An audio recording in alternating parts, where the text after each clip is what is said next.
Not so loud, not so loud. Shh. Sandali lang. Sige, nag-interview na isa.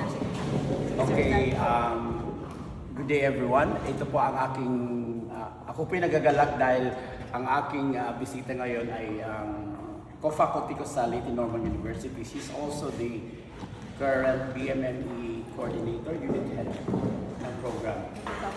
Yeah, kasi nasa UP din naman tayo ngayon. Ma'am, may experience po kayo ng kurat sa in any way, like singing or playing or dancing? Ano po yung pwede natin ma-share? Answer, last time, nagtugtog kami ng kurat sa, pasensya niyo po ang aking Tagalog. So anyway. Mas maganda yung Tagalog mo. Hindi ko pa na-introduce yung pangalan niya, si Ma'am Marisol Abanilla. Okay. Answer, we played the Kuratsya last Arts Month, February. February. Okay. Tapos walang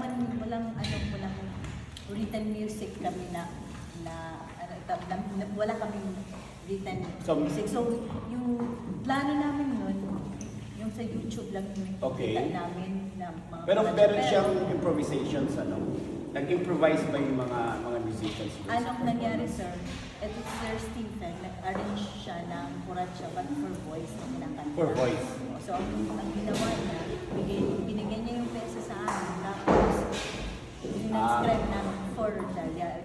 May mga in-adjust lang namin, may mga in-adjust kami dun para bagayan sa instrument, especially para comfortable ang fingering. So basically, ang arrangement ng kuratsa ninyo ay based sa written score ni Sir Garden.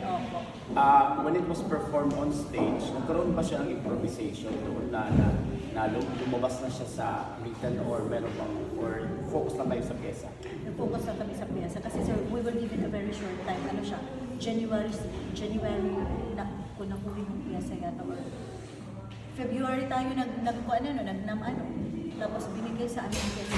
So very short time to practice. How long did it take? Last question. How long did it take to learn the piece? 2 weeks lang kasi sir, mga music majors kasi yung Dalia players ko. So, at saka that time, nag-travel kami ng Gingrino. So, ginawa namin, yung mga bata kasi marunong mag-arrange sabi ko sa kanila, i-transcribe nyo for Dalia, tapos i-tweak nyo lang a little bit yung ibang mga passages na, halimbawa, mahihirapan kayo sa fingering, gawan nyo ng paraan. So, halimbawa, kung sa tingin nyo, mas maganda pakinggan for laod, sige, pwede nyo. Last question lang, was there an instance na yung kuratsa ninyo was played like in a community fiesta or any community gathering outside of a formal performance? Yes, nagkaroon. Diyan kami, nagtutok kami for foundation ba yun? Foundation week natin na pinag-welcome kami ng guests.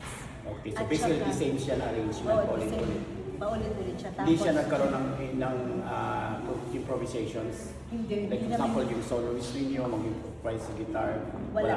Hindi namin. Nakafocus kami sa pyesa. Kasi hindi, tawag na ito.